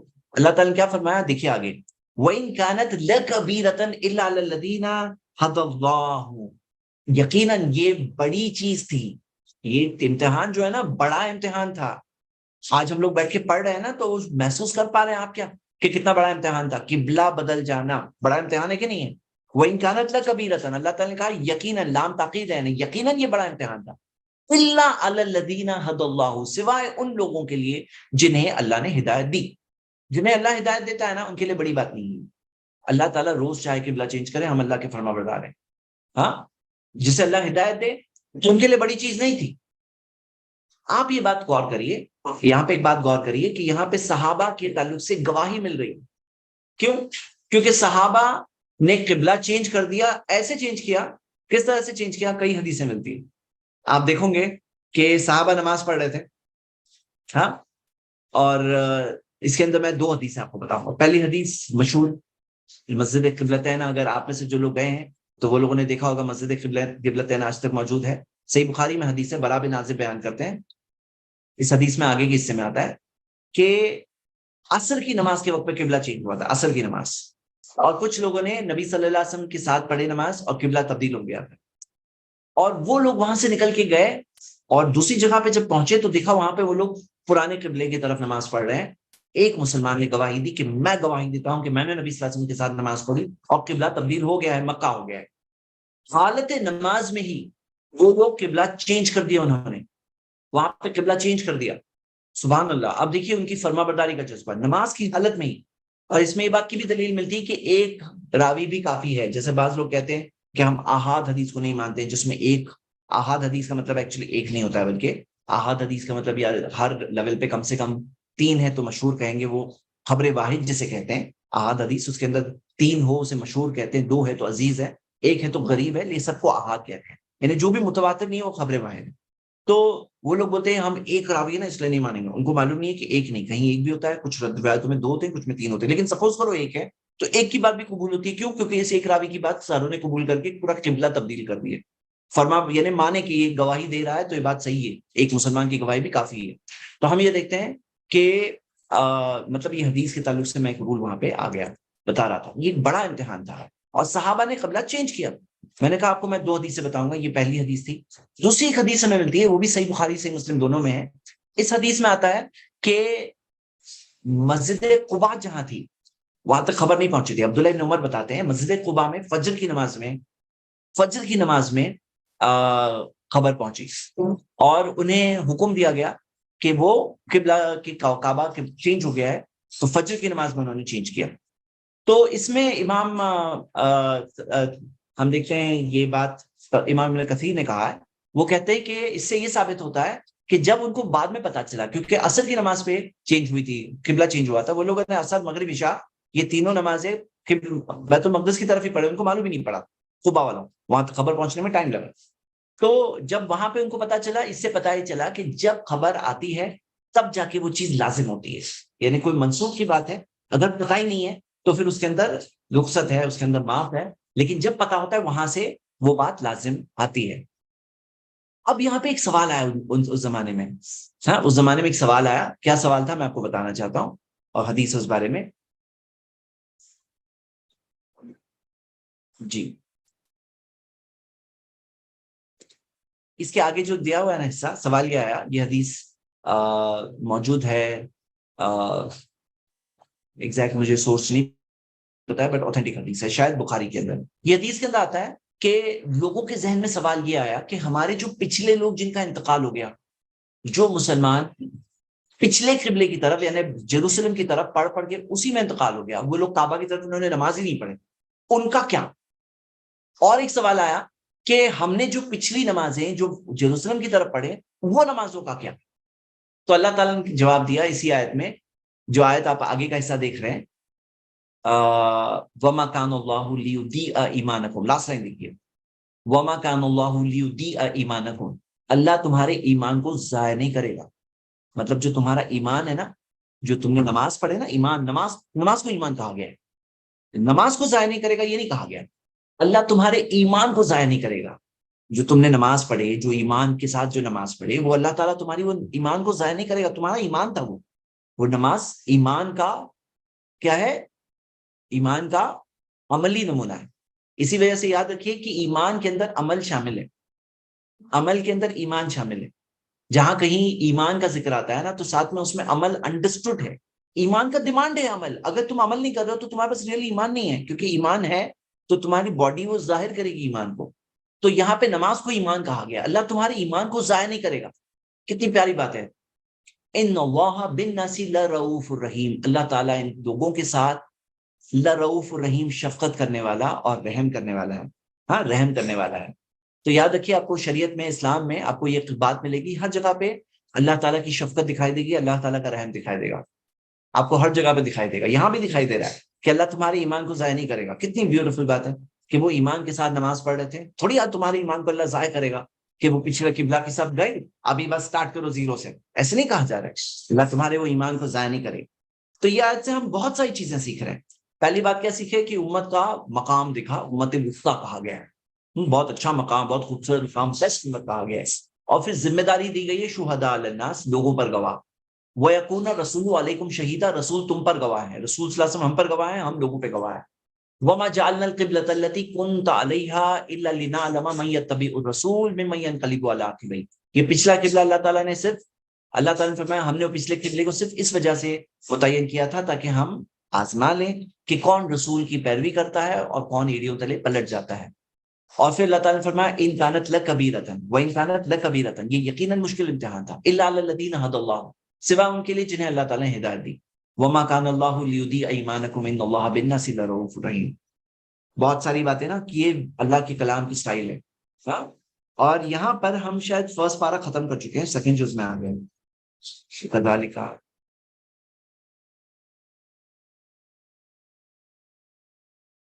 تو یعنی ہم سیکنڈ جز میں آ چکے ہیں. بائی دا وے یہ سیف الصفحاء, سیف یہ جو ہے نا سیکنڈ پارا یہاں سے سٹارٹ ہوا تھا, سیف الصفحاء. اور سپیڈ جو ہے نا میں جو سوچا تھا اس سے بہت سلو چل رہی ہے. اللہ رحم کرے, میں جو سوچا تھا کہ تھوڑا فاسٹ سپیڈ میں گزروں گا اور 10 پارے رمضان میں ختم کریں گے, لیکن ابھی ایسا لگ رہا ہے سورہ بقرہ اور تھوڑا کچھ اور آگے نکل جائیں, ایسے ہی لگ رہا ہے. اللہ نوز بیسٹ. چلیے تو ہم یہاں پر یہ سورہ کے درمیان میں پہنچے ہیں. سورہ بقرہ کے اندر 286 آئے تھے, ہم 143 پہ پہنچے, مڈل آف سورہ بقرہ پہنچے ہوئے ہم, ہاں یہ 143 آیتیں ہوں گی. پھر اللہ تعالیٰ نے فرمایا قد ترى تقلب وجهك في السماء, قد نرى تقلب وجهك في السماء, یقیناً ہم دیکھتے ہیں آپ کا چہرہ جو آسمان کی طرف پلٹتا ہے، تقلب وجہ کا فی السما، جو آپ کا چہرہ آسمان کی طرف پلٹتا ہے ہم یہ دیکھتے ہیں. یعنی اللہ تعالیٰ جانتا تھا، نبی صلی اللہ علیہ وسلم کی دلی تمنا تھی کہ قبلہ جو ہے نا یہ بیت المقدس سے اگر مسجد حرم ہو جائے. اور آپ دیکھیے کہ جو لوگ اسلام کو جانتے ہیں نا، جو قرآن پڑھ رہے ہیں، تو ایک فیلنگ آتی ہے کہ لگتا ہے قبلہ چینج ہونے والا ہے. محمد صلی اللہ علیہ وسلم کو بھی آ رہی تھی، لیکن کب ہوگا چینج؟ قد نرى تقلب وجهك في السماء فلنولينك قبلة ترضاها. تو اللہ تعالیٰ نے کہا ہم یقیناً آپ کو پلٹیں گے اس قبلے کی طرف جس سے آپ ترضاها، جس سے آپ خوش ہو. یعنی جو آپ، اللہ کے رسول صلی اللہ علیہ وسلم کا ذکر آ رہا ہے، ترضاها، جس سے آپ راضی ہو جاؤ، ہاں، جس سے آپ پسند کرتے ہو. اس میں ہم یہ دیکھتے ہیں نبی صلی اللہ علیہ وسلم ویٹ کر رہے تھے اللہ تعالیٰ کا حکم کب آئے، اور چاہت تھی ان کے دل کی، لیکن فرما بردار. خود کی چاہت سائڈ پہ، خود کی چاہت سائڈ پہ. جب اللہ کا حکم ہے بیت المقدس کی انہوں نے نماز، یہ تھی فرما برداری. اب یہ نہیں کہ کعبہ کا مقام جان رہے، یہ ابراہیم اسلام کا قائم کیا ہوا گھر ہے، یہ سب سے پہلا گھر جو بنایا گیا وہ کعبہ بنایا گیا. یہ ساری چیزیں ہیں وہ جانتے ہیں، لیکن قبلہ چینج نہیں ہوا ہے. تعارف آ چکا ہے، قبلہ چینج نہیں ہوا ہے. ان کی دلی تمنا ہے لیکن اللہ کی فرما بردار بندے ہیں. یہ بات سمجھ لیجیے، یہ ہے اسلام کا ایٹیٹیوڈ. اب جیسے کوئی چیز ہوتی ہے کسی کو نہیں پتا ہے، نہیں سمجھ میں آ رہی ہے، تو بھی فالو کرنے میں کہیں نہیں. اب لیکن اس میں آپ یہ دیکھیں گے، جیسے امام ابن کثیر کہتے ہیں کہ اس میں نبی صلی اللہ علیہ وسلم کا ایک مقام بتایا گیا اللہ کے نزدیک، کہ جو اللہ کے رسول صلی اللہ علیہ وسلم اپنا چاہتے تھے اللہ کے رسول صلی اللہ علیہ وسلم، تو اللہ تعالیٰ نے وہ چیز کا ذکر کیا قرآن میں. ہاں، اللہ سبحانہ تعالیٰ نے وہ چیز کا ذکر کیا. اللہ کے رسول صلی اللہ علیہ وسلم کا چہرہ بیت المقدس آسمان کی طرف جو پلٹتا، آنکھیں نہیں کہا گیا. امام سعدی کہتے ہیں چہرہ کہا گیا. چہرہ سے کیا ہے کہ جو چاہت تھی اس کے اندر وہ چیز بھی، آنکھیں بھی اس میں شامل ہے، لیکن ان کی جو چاہت تھی اس میں وہ چیز ظاہر ہو رہی ہے. اور یہ حدیث صحیح مسلم میں ہے جس کے اندر آتا ہے کہ نبی صلی اللہ علیہ وسلم آسمان کی طرف دیکھتے ہوئے انتظار کرتے ہیں کہ کب اللہ کا حکم آئے گا. ہاں، اب یہاں پہ یہ دیکھتے ہیں قد نرى تقلب وجهك في السماء، کہ یقیناً ہم دیکھتے ہیں آپ کے چہرے کو آسمان کی طرف پلٹتے ہوئے. فَلَنُوَلِّيَنَّكَ قِبْلَةً تَرْضَاهَا، کہ ہم یقیناً آپ کو اس قبلے کی طرف پلٹیں گے جسے آپ پسند کرتے ہو. فَوَلِّ وَجْهَكَ شَطْرَ الْمَسْجِدِ الْحَرَامِ، یہ آیا حکم. تو پلٹو اپنا چہرہ شطر المسجد الحرام، مسجد حرام کی طرف. مسجد حرام مکہ میں جو مسجد حرام ہے اس کی طرف، شطر المسجد الحرام، مسجد حرام کی طرف پلٹو اپنے چہرے کو. چہرے سے مراد اپنے باڈی کا جو فرنٹ ہے، مطلب باڈی کا جو باڈی فیسنگ کس طرف کرو، وہ ہے مسجد حرام کی طرف. اچھا، اس کے اندر ایک بات بتا دوں کہ اگر کوئی حرم، کوئی اگر مکہ کے اندر ہے، اب بولے مسجد حرام کی طرف رخ کرو، تو ایک اور حدیث ہے کہ نحو الکعبہ، کہ فبجھہ نحو الکعبہ، نبی صلی اللہ علیہ وسلم نے چہرہ کیا کعبے کی طرف. تو کعبے کی طرف کی بھی حدیث ہے. یہاں پہ مسجد حرام کی طرف چہرہ پلٹو، مسجد حرام کی طرف. وَحَيْثُمَا كُنْتُمْ، تم جہاں کہیں ہو، زمین پہ ہو، سمندر میں ہو، جہاں کہیں ہو، کون سی کنٹری میں ہو، جس کا حَيْثُمَا كُنْتُمْ، تم جہاں کہیں ہو، فَوَلُّوا وُجُوهَكُمْ شَطْرَهُ، تو اپنے چہرے کو پلٹو اس طرف، قبلے کی طرف، کعبہ کی طرف، حرم کی طرف، مسجد حرام کی طرف اپنے چہرے کو پلٹو. جہاں کہیں تم ہو تم اپنے چہرے کو پلٹو کس طرف؟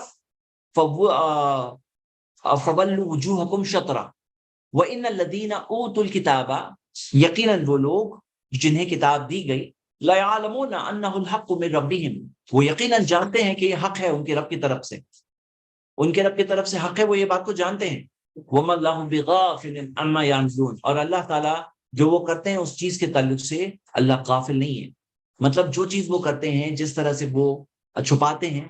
اور نبی صلی اللہ علیہ وسلم کی پیشن گوئیوں میں سے یہ بات بھی انڈیکیٹڈ تھا، کعبے کی طرف کی بات، کعبے کے تعلق سے بات ذکر، تو وہ لوگ اس بات کو جانتے تھے، لیکن وہ لوگ اس چیز کو ایکسیپٹ کرنے تیار نہیں تھے. اور خاص طور سے جوز کا معاملہ یہ تھا کہ بنی اسرائیل میں سے وہ نہیں ہے ابھی، اس وجہ سے ان کو ایکسیپٹ کرنے میں پرابلم تھا. اور ان کے لیے کیا ہوا، بوجھ پہ اور ایک بوجھ، کہ ایک تو وہاں پہ بنو اسماعیل میں سے اب کعبہ بھی، قبلہ بھی تبدیل ہو گیا، قبلہ بھی تبدیل ہو گیا. اور یہ بات بھی مل رہی ہے کہ اب وہ لیڈرشپ جو وہاں بیت المقدس یعنی کہ بنی اسرائیل کے ہاتھ میں جو لیڈرشپ تھی، پوری دنیا میں لیڈرشپ کی ذمہ داری ان کے ہاتھ میں تھی بنی اسرائیل میں، اب لیڈرشپ وہاں سے چینج ہو کر کے اب یہاں آ چکی ہے، اب یہ لوگوں کو بڑا رول پلے کرنا ہے۔ تو ہم دیکھتے ہیں کہ کعبہ کو فالو کرنے والے سارے مسلمان، اور اس میں وہ شروع کے دور کے جو عرب تھے انہوں نے ساری خدمات دی، صحابہ تابعین طب تابعین جو انہوں نے خدمت کی، اور پھر سارے زمانے کے لوگ جو ان کے راستے پر چلتے ہیں۔ اور اللہ تعالیٰ نے فرمایا وَمَا اللَّهُ بِغَافِلٍ عَمَّا يَعْمَلُونَ، اللہ تعالیٰ جو تم کرتے ہو اس کے تعلق سے اللہ تعالیٰ غفلت میں نہیں ہے، اللہ تعالیٰ ہر چیز کو جانتا ہے۔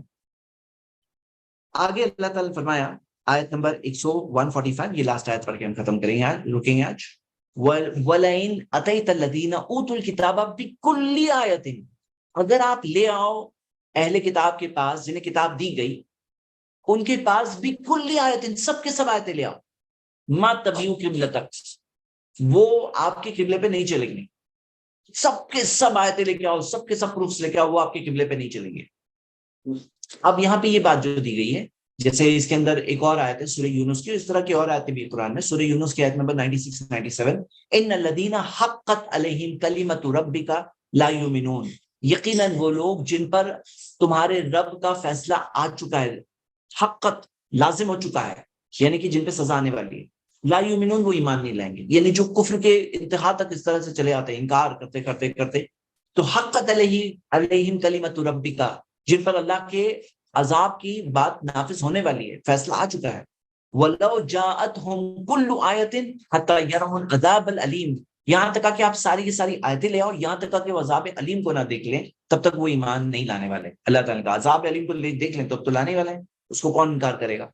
تو یہاں پہ آپ یہ دیکھیے وَلَئِنْ أَتَيْتَ الَّذِينَ أُوتُوا الْكِتَابَ بِكُلِّ آیَةٍ مَا تَبِعُوا قِبْلَتَكَ، وہ آپ کے قبلے پر نہیں چلیں گے، ساری کی ساری باتیں۔ تو یہ بات جو یہاں ذکر ہے، اور اس کے اندر ان کی ہٹ دھرمی بتائی گئی، کس طرح سے ان کی ہٹ دھرمی تھی، اور کس طرح سے بات یہ تھی کہ واضح ان کو، یہ وہ لوگ ہیں جن کا معاملہ ایسا تھا کہ وہ دیکھ کے بھی اندیکھی کرنے والے، تو جب ایسا کرنے پہ آدمی اتر آتا ہے تو کتنی بھی روشنی آنکھیں بند ہے اگر، اور سویا نہیں ہے، سوئے ہوئے آدمی کو اٹھا سکتے ہیں، ایک آدمی جو پریٹینڈ کر رہا ہے کہ میں سویا ہوں، آنکھیں بند رکھا ہے، تو اس کے لیے کیا ہے، جگا ہی نہیں سکتے اس کو جگا ہی نہیں سکتے، سوئے ہوئے کو جگا سکتے ہیں جینیوئن کو، لیکن جو سویا ہی نہیں ہے اس کو نہیں جگا سکتے ہیں، آنکھیں بند کر کے پریٹینڈ کر رہا ہے، اس کو کیسے کریں گے؟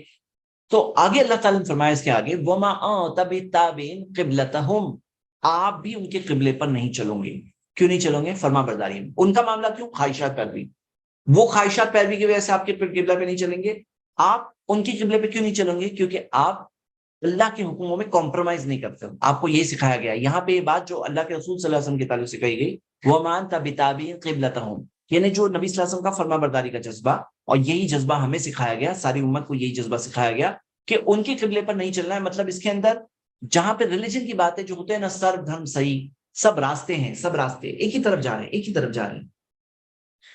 اور ایک جگہ پہ دیا ہے کہ مورتی بنا سکتے ہیں، بت پرستی کر سکتے ہیں، ایک جگہ دیا نہیں کر سکتے ہیں، ایک جگہ پہ دیا ہے کہ انیک ہے اوپر والے، ایک جگہ دیا ایک ہے۔ اب یا تو ایک ہے یا تو انیک ہے، یا تو مورتی بھی جا صحیح ہے یا تو غلط ہے، دونوں کیسے ہو سکتی ہے؟ صحیح بھی ہے غلط بھی ہے، ایک بھی انیک بھی ہے، کوئی تو غلط ہوگا کوئی تو صحیح ہوگا نا۔ تو یہاں پہ کیا ہوتا ہے کہ وہ لوگ جو ہوتے ہیں جو اس طرح کی ہارمنی پیدا کرتے ہیں نا، یہ ہارمنی نہیں ہوتی ہے کہ 2 اور 2 4، 2 اور 2 5، 2 اور 2 6، 2 اور 2 7، 2 اور 2 8 سب ایک ہیں، ایسے تھوڑی ایک ہوتے ہیں۔ تو اللہ تعالیٰ ہمیں بتایا کہ نہیں، تم تمہارے قبلے پہ چلو گے، وَمَا أَنْتَ بِتَابِعٍ قِبْلَتَهُمْ، آپ ان کے قبلے پہ نہیں چلو گے۔ ہاں کیوں؟ کیونکہ یہ قرآن کی بیسس پہ ہے، حدیث کی بیسس پہ ہے، نبی صلی اللہ علیہ وسلم کو دیا گیا اللہ کی طرف سے، وَمَا أَنْتَ بِتَابِعٍ قِبْلَتَهُمْ وَمَا بَعْضُهُمْ بِتَابِعٍ قِبْلَةَ بَعْضٍ، نہ بعض کے قبلے پہ چلیں گے۔ وَلَئِنِ اتَّبَعْتَ أَهْوَاءَهُمْ، اگر آپ ان کی خواہشات کی پیروی کیے، مِن بَعْدِ مَا جَاءَكَ مِنَ الْعِلْمِ، جو آپ کے پاس یہ علم آئی، وہی آئی، اس کے بعد بھی اگر آپ نے پیروی کی، اِنَّكَ إِذًا لَمِنَ الظَّالِمِينَ، تو یقیناً آپ ظالموں میں سے ہو جاؤ گے، یقیناً آپ ظالموں میں سے ہو جاؤں گے۔ دیکھو کبھی سب سے نیک کو سمجھایا جاتا ہے تو برے لوگ خود ہی سمجھ جاتے ہیں۔ تو نبی صلی اللہ علیہ وسلم سے خطاب کرتے ہوئے کہا گیا کہ آپ ان کی خواہشات پر جو علم آپ کے پاس آیا اس کے بعد نہیں چل سکتے، اگر چلو گے تو سب سے بڑے ظالم ہو جاؤں، لمن الظالمین، ظالموں میں سے ہو جاؤں۔ تو ہم سب خود ہی سمجھ جاتے ہیں کہ ہم جو ہمارے پاس حق ہے، اللہ کی کتاب ہے، نبی صلی اللہ علیہ وسلم کا فرمان ہے، اس کے بعد میں اگر ہم لوگوں کی خواہشات کے اوپر چلیں گے تو پھر کیا ہوگا؟ ہم ظالم ہو جائیں گے۔ اس کے اندر ہمیں بات ملتی ہے کہ دین کے اندر، مذہب کے اندر آپ کو اس طرح سے کمپرومائز نہیں کرنا ہے، کمپرومائز نہیں کرنا ہے، جو دین ہے کلیئر کٹ ہے، کلیئر کٹ ہے، بی یور سیلف، ہاں بی یور سیلف۔ تو یہ آیت نمبر 145 پہ آج ہم رک رہے ہیں، کچھ سوال لیں گے اور آج کی کلاس یہیں پہ فنش کریں گے انشاءاللہ. شکیل بھائی کل کے سوال بھی کچھ پینڈنگ تھے تو اگر کوئکلی لے لیتے ہیں جلدی. ویسے آج کے آلریڈی بہت سارے سوال دکھ رہے ہیں. ایک منٹ شکیل بھائی آپ ہیں یہاں پہ؟ اوکے چل میں پڑھتا ہوں. شرک کے بارے میں بتانے کے بعد بھی نہیں مانے تو کیا کریں؟ اچھے سے سمجھائیے, الگ الگ طریقوں سے سمجھائیے اور سمجھاتے رہیے. لیکن جب وہ جھگڑے پہ اتر آئے, جھگڑا کب ہوتا ہے؟ جب ماننا نہیں چاہ رہے, ہر دھرمی پہ اتر آئے, جب اس طرح کے بیہیویئر پہ آئے تو ہمارے پاس جملہ اوپر آ چکا ہے کہ ہمیں کیا کہنا. طریقہ آپ دیکھ چکے ہیں آیت نمبر 139 میں, شاید 139 میں آپ دیکھ چکے ہیں. یہ اس طرح سے بات کریں. تھرڈ چیز کون سی ہے جس کے بارے میں اہل کتاب ہم سے حسد کرتے ہیں؟ تینوں چیز. تیسری آمین ہے. تین باتیں ہیں. پہلی چیز کیا ہے؟ جمعہ. سیکنڈ چیز کیا ہے؟ ہمارا قبلہ. تھرڈ چیز ہے آمین. لیکن افسوس کی بات ہے کہ آمین کی آواز جو صحابہ کے زمانے میں آتا ہے کہ صحابہ کے عبداللہ ابن زبیر کے زمانے کی روایت ہمیں ملتی ہے کہ مسجد گونج اٹھتی, پھر مسجد گونج اٹھتی, آمین, سب لوگ جب آمین کہیں گے تو سب لوگ کہیں گے, نارمل آواز میں ہی کہیں گے تو مسجد سب کی آواز ملے گی تو گونج اٹھے گی ایک آمین سے. اور یہ آج کے زمانے میں یہ سنت بہت جگہوں پہ عمل میں نہیں ہے, اور اسی وجہ سے نہیں کیونکہ لوگوں کو پتہ نہیں ہے, اور اگر پتہ ہو تو انشاءاللہ کر سکتے ہیں اور اس پہ عمل کرنا چاہیے ہمیں, کیونکہ سنت اس کی ثابت ہے, حدیث موجود ہے. آپ دیکھ سکتے ہیں صلاح ورک شاپ کی ویڈیو دیکھیں گے, میں نے اس کے اندر ساری حدیثیں اسکرین پہ بتائی. چلیے آگے تھرڈ سوال یہ ہوگا. شکیل بھائی آپ آ جائیں تو آواز دیجیے مجھے. اوکے, میں راجستھان سے ہوں, یہاں سب بولتے ہیں کہ کعبہ الگ ہے, قبلہ الگ ہے. اوکے, اور ادھر پر بھی نہیں کانا چاہیے, کیا یہ بات صحیح ہے؟ اوکے, کعبہ الگ ہے, قبلہ الگ ہے. کعبہ وہ گھر ہے جو بیت اللہ, اللہ کا گھر, جو کعبہ کا فوٹو آپ نے دکھا ہے, کعبہ جو موجود ہے مکہ میں, وہ کعبہ ہے. کعبہ قبلہ ہے, قبلہ یعنی ڈائریکشن. تو جیسے کعبہ کے رائٹ میں جو ہے, یعنی کہ کعبہ کے جو ایسٹرن سائڈ میں مشرق میں ہے تو وہ مغرب کی طرف رخ کریں گے, جو مغرب میں ہے مشرق کی طرف, ویسٹ میں ایسٹ کی طرف, نارتھ میں ساؤتھ کی طرف, ساؤتھ میں ویسٹ نارتھ کی طرف کریں گے, تو وہ قبلہ ہے, ڈائریکشن. یہ قبلہ کعبہ سے پہلے بیت المقدس تھا. ہاں, بیت المقدس جو جیروسلم میں, اسرائیل میں جو بھی جیروسلم ہے اس میں ہے, تو وہ قبلہ وہاں تھا, بعد میں چینج ہو کے کعبہ کی طرف آیا. تو ہاں صحیح بول رہے ہیں, کعبہ الگ ہے, قبلہ الگ ہے. قبلہ چینج ہوا ہے, وہ کعبہ تھوڑی تھا, بیت المقدس تھوڑی کعبہ تھا. کعبہ قبلہ ہے, لیکن قبلہ کعبے سے پہلے بیت المقدس تھا, جیسے کہ ہم دیکھ رہے ہیں. جی جزاک اللہ نیکسٹ خیر. سوال. نیکسٹ سوال کون سا لے رہے ہیں؟ آپ نیچے آ جائیے, انانیمس پارٹیسپینٹ پیپر کذالک کا مطلب انونیمس پہ آ گیا ہے. ٹھیک ہے, اس طرح ہونا چاہیے نہ, لیکن یہاں اس طرح. اوکے, ذالکہ جو ہے نا, ذالکہ کئی بار ہاذا کے معنی میں بھی آتا ہے, اور اس کی ذالک کتاب بھی ایک مثال ہے, ذالک کتاب لا ریب فیہ. اس کے پیچھے کچھ گرامر کا رول ہے ڈیٹیل میں, اگر آپ دیکھیں تو اس کے اوپر آپ کو مل جائے گا. ذالکہ کبھی کبھار ہاذا کے معنی میں بھی استعمال ہوتا ہے, اللہ اعلم. زید بھائی اسی لیے ذالک الکتاب لا ریب فیہ میں دیٹ بک کی جگہ پہ ہم دس بک بھی کہہ سکتے ہیں. ہاں جی جی جی. تو یہ رول کے بارے میں تھوڑا سا کچھ اور کریں گے تو کافی لوگ یہ اسے یوز کرتے کہتے ہیں بھائی یہ قرآن تھوڑی ہے جس کے بارے میں یہ کہا گیا ہے, وہ تو کوئی اور کتاب ہے. تھوڑا وہ میں کوشش کرتا ہوں کہ کل لے لوں انشاءاللہ. شکیل بھائی جو لمبے سوال دیے ہیں جنہوں نے, آپ وہ پڑھ کے شارٹ میں سوال پوچھ لیجیے. میں شارٹ سوال تب تک پڑھ رہا ہوں, آپ وہ پڑھ لیجیے. آیت 143 کے حساب سے اگر کوئی نماز غلط پڑھ رہا ہے تو کیا کوئی دوسرا اسے بتا کر صحیح پڑھا سکتا ہے؟ جی ہاں, اگر آپ کہیں پہنچے, اور ایسا ہوا ہے میرے ساتھ لائف میں نے کہیں دیکھا ہے, اور کہ کوئی آ کر کے رونگ کی طرف, قبلہ کی طرف نماز پڑھنے لگا, تو اس کو بتایا ارے نماز تو نماز میں ہی چینج کر سکتے ہیں, قبلہ چینج کر سکتے ہیں, صحابہ نے کیے نا, قبلہ چینج کر سکتے ہیں. جی, ابراہیم علیہ السلام کا دونوں بچوں کا دونوں بچاؤ سے اللہ کا نام لیا بٹ اسماعیل بنایا, کیا کہنا چاہ رہے ہیں؟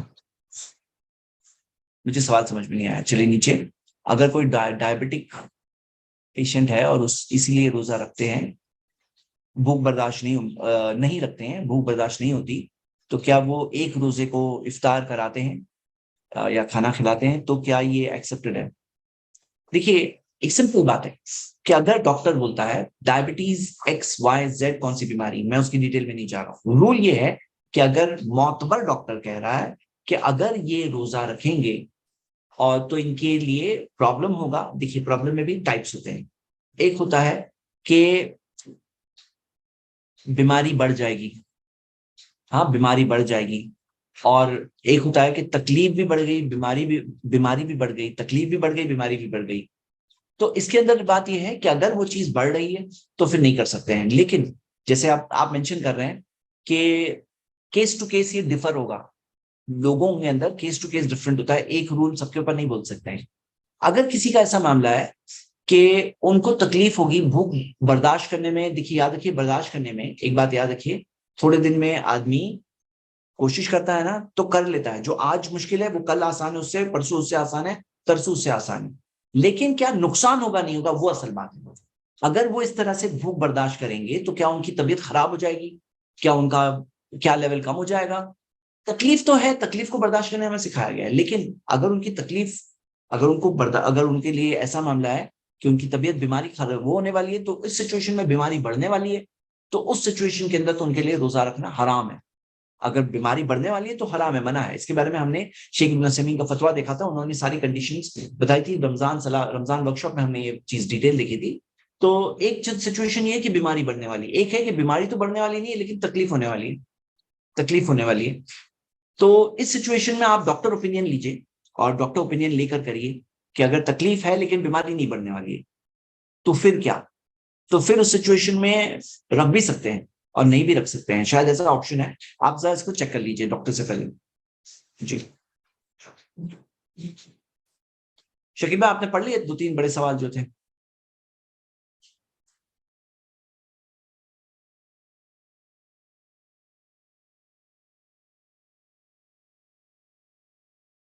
اچھا چلیے ایک سوال مجھے سمجھ میں آ گیا. سوال یہ ہے کہ ابراہیم السلام کے دونوں بچے اسماعیل علیہ السلام، اسحاق علیہ السلام، تو یہاں پہ جب مسجد حرام بنانے کی بات ہے تب تو صرف اسماعیل علیہ السلام کا ذکر ہے. ہاں اسماعیل علیہ السلام کا ذکر ہے. ہاں کیوں؟ کیونکہ اسحاق کہاں تھے؟ اسحاق وہاں تھے جیروسلم میں. ہاں اسحاق کہاں تھے؟ جیروسلم میں. ان کے بیٹے کون؟ ان کے بیٹے یعقوب علیہ السلام. یعقوب علیہ السلام نے کون سا بڑا کام کیا؟ یعقوب علیہ السلام نے کیا بنایا؟ بیت المقدس. ہاں بیت المقدس. اچھا ایک امیزنگ بات یہ ہے کہ بائبل کے اندر ابراہیم اسلام کا بنانے کا ذکر ہے، کعبہ ٹائپ کا. ایک بات آتی ہے، میں آپ کو بس پڑھ کے سناتا ہوں. ہاں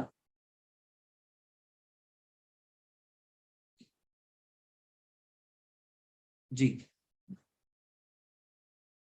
جینیسس میں بتاتا ہوں ایک منٹ. تو اس کے اندر کچھ چیزیں جو ہے نا چینج ہوئی ہے، تو وہاں پر ابراہیم اسحاق کی جگہ، اسماعیل کی جگہ اسحاق کی طرف وہ لوگوں نے بات کو لے گئے کہ اس ٹائپ کی کوئی چیز. ہاں پرن مل گیا. جینیسس 21:21 ہے کہ ہی ڈویلٹ ان دا، نہیں یہ نہیں. اس کی میں نے پڑھا تھا ایک کوٹیشن بائبل میں سے. جی اینی وے بائبل میں سے کئی چیزیں جو آپ کو ملے گی جو بائبل کے اندر یہ مکہ کی طرف انڈیکیٹ کر رہی ہے. وہ ایک الگ بات ہے، اس کے اوپر بہت ساری چیزیں جو، کیونکہ یہاں پہ جو آج یہ بات آئی نا کہ وہ جانتے ہیں حق کو، آج کے چینج فارم آف بائبل میں بھی وہ بات ہمیں مل رہی ہے کہ وہ لوگ جانتے ہیں اس بات کو. زیادہ ایک کتاب ہے محمد صلی اللہ علیہ وسلم ان بائبل فرام کیس الکلبی، ایک عراقی اسکالرز ہے. انہوں نے جتنی بھی ان کی جو گریک جو بائبل ہے اس کو انہوں نے ترجمہ سب کیا ہوا ہے. تو اس میں انہوں نے بتایا کہ فران جو مکہ کے اطراف کے جو ماؤنٹینز ہے اس کا بھی ذکر ہے. بکہ ایسا مکہ کے حساب سے بھی ذکر ہے. زمزم کا بھی اس میں ذکر ہے اس کے اندر جو ویری کلیئر ہے، جو کہ ابھی تک وہ نکلا نہیں ہے وہاں سے. Chapter 84 verses 5 and 6. Blessed is the man whose strength is in thee, in whose hearts are the ways of them, who passes through the valley of Bakkah, making it a well. The rain also fills the pools. ہاں اور اس کے اندر آگے جا کے verse number 10 میں پھر سے بکہ کا ذکر ہے. اور بکہ مکہ کا ایک دوسرا نام ہے، اور وہاں پہ ویل کی بات بھی ہے، اور جو ہم جانتے ہیں زمزم کی کا کنواں. تو یہ کچھ چیزیں ہیں جو اس میں جو پریزنٹ ڈے بائبل میں بھی چینج فارم میں بھی آپ کو ملے گی. اور اس بارے میں جیسے شکیل بھائی نے ایک بک ذکر کی, ایک عبدالحق ودیارتھی کی بک بھی ہے, محمد صلی اللہ علیہ وسلم ورڈ اسکرپچرز, انہوں نے اس کے اندر بھی جو پرن از مکہ, پرن از مکہ, اس کے بارے میں انہوں نے یہ ایکسپلین کیا کہ فارن جو شکیل بھائی نے بتایا یہ پرن جو ہے, تو اس کے بارے میں بھی یہ ذکر کیا ہے. اور بائبل کے اندر he dwelt in the wilderness of Paran and his mother took him a wife out of the land of Egypt. تو یہ اسماعیل کے بارے میں وہ پرن کی ویلی میں رہتے تھے, یہ بات ذکر ہے. ہاں, اور اللہ نوز بیسٹ, تو یہ ساری چیزیں ہیں موجود, لیکن یہاں پہ ابراہیم السلام آئے تھے مکہ, اور یہاں پہ اسماعیل السلام کے ذکر ہے. اچھا زید ایک اور بڑی انٹرسٹنگ ہے کہ اس میں نا بتایا گیا کہ ان کے جو بیٹے ہیں ان کو ایور لاسٹنگ وکٹری ملے گی, یہی پیسج کے اندر ہے کہ ان کو جو ملے گی وہ تا قیامت تک رہے گی. تو وہ جیسا کہ رسول اللہ صلی اللہ علیہ وسلم کے بارے میں بتایا گیا اس میں. امیزنگ ہے. جو لمبا سوال تھا اس میں سے سوال یہ ہے کہ نبی, آپ نے بتایا کہ نبی صلی اللہ علیہ وسلم کو نیچرل ڈیتھ ہوئی تھی, لیکن یہ تو پتہ چلتا ہے کہ ان کو زہر سے ڈیتھ ملی تھی, تو اس میں کیا صحیح ہے؟ آپ سوچو جو زہر دیا گیا تھا وہ کب, خیبر کے وقت پر, کون سے سال میں, 7 ہجری میں, ہاں, اور انتقال کب ہوا, 10 ہجری میں, 11 میں ایکچولی. تو ہم یہ دیکھتے ہیں کہ کافی وقت تھا نا, اثر محسوس کر رہے تھے نبی صلی اللہ علیہ وسلم, وہ زہر کا اثر محسوس کر رہے تھے. وہ زہر کاز آف ڈیتھ نہیں بنا, اگر کاز آف ڈیتھ بنتا تو نبی صلی اللہ علیہ وسلم تبھی مر گئے ہوتے, انتقال ہو گیا ہوتا. لیکن اثر محسوس کیا نبی صلی اللہ علیہ وسلم نے, اور یہ اثر کی وجہ سے جو ان کو تکلیف بھی تھی اس وقت پر, اس کی وجہ سے ہم کہتے ہیں کہ شہادت کی موت ملی نبی صلی اللہ علیہ وسلم کو. لیکن اگر آپ دیکھیں تو نبی صلی اللہ علیہ وسلم کو اپنی کی ڈیتھ جو ہے ایک نیچرل ڈیتھ تھی. ایک وقت آیا نبی صلی اللہ علیہ وسلم کے پاس, پورا اسلام کا میسج پورا ہوا, دین اسلام مکمل ہوا, کمپلیٹ ہوا. قرآن کی آخری آیت جو آخری نازل کرتا آیتوں میں سے ہے کہ دین مکمل ہو گیا, الیوم اکملت لکم دینکم, وہ نازل ہو گیا. اس کے بعد جا کے ایک نبی صلی اللہ علیہ وسلم کو ڈیتھ آئی. وہ نہ اسیسنیشن میں مرے, نہ جنگ میں مرے. اللہ کے رسول صلی اللہ علیہ وسلم کو ایک وقت کے بعد ایک موت آئی, اور ہم دیکھتے ہیں کہ اللہ تعالیٰ نے یاسموں کا من الناس, اللہ کی حفاظت کرے گا لوگوں سے, ویسے ہی ہوا. اگر جنگ میں موت ہو جاتی یا اسیسنیشن اٹیمپٹ میں کوئی مرڈر کر لیتا اور دین اسلام مکمل نہیں ہوا تھا, آدھا ادھورا دین آیا ہے, نبی صلی اللہ علیہ وسلم کا انتقال ہو گیا, تو بہت ہی الگ بات ہو جاتی. لیکن ویسا کچھ نہیں ہوا. یہ خود ایک بہت بڑا میریکل.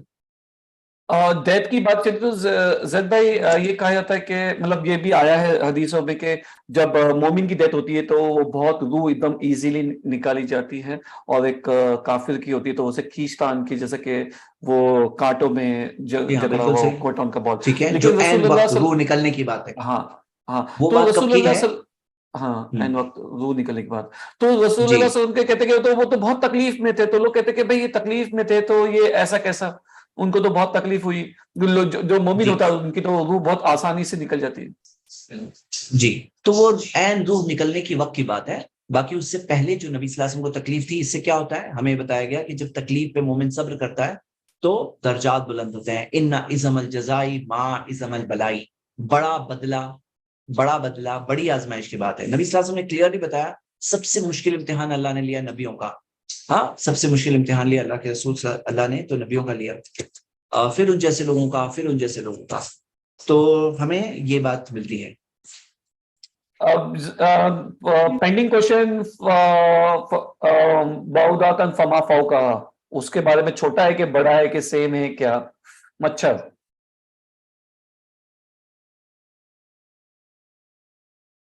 جی شکیل بھائی کل پہ رکھتے ہیں یہ سوال. ٹھیک ہے. دوسرا سوال کہ جیسا کہ پینڈنگ میں سے بھی ہے وہ ہے کہ ابراہیم علیہ السلام کی اولادوں میں سے نبی بنے اور کتاب بھی آئی کیا ان لوگوں کے پاس؟ اینڈ اگر یہ جواب ہے, یہ بھی پینڈنگ رکھیے, یہ بھی پینڈنگ رکھتے ہیں. ٹھیک ہے, انشاءاللہ. ٹھیک ہے. یہاں پہ کیپٹن محمد صاحب ہے جو آپ کو کچھ کہنا چاہتے ہیں شاید. جی بتائیے. السلام علیکم. وعلیکم السلام.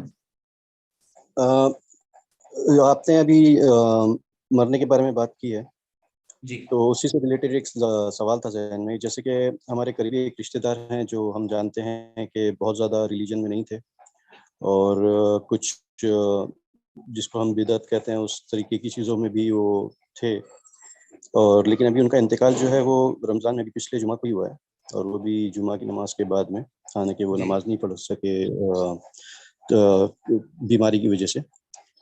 تو ان کے جی بارے میں ہم کیا سمجھیں کہ ان کو اتنی، اگر دیکھا جائے تو رمضان کا مہینہ اور جمعہ کا مبارک دن اور جمعہ کی نماز کے بعد، تو ان کے بارے میں ہم کیا سوچیں کہ اللہ نے یہ مطلب مبارک موت عطا فرمائی ہے، یا اس کو ہم کیسے دیکھ سکتے ہیں؟ جی ٹھیک ہے. تو دیکھیے اس کے اندر ایک بات ہم لوگ یاد رکھیں، کیونکہ رمضان کے مہینے میں اور جمعہ کے دن میں الگ الگ طرح کے لوگوں کی موت ہوتی ہے. ایسے کفر کرنے والے، شرک کرنے والوں کی بھی موت ہوتی ہے، ایسا نہیں کہ نہیں ہوتی ہے.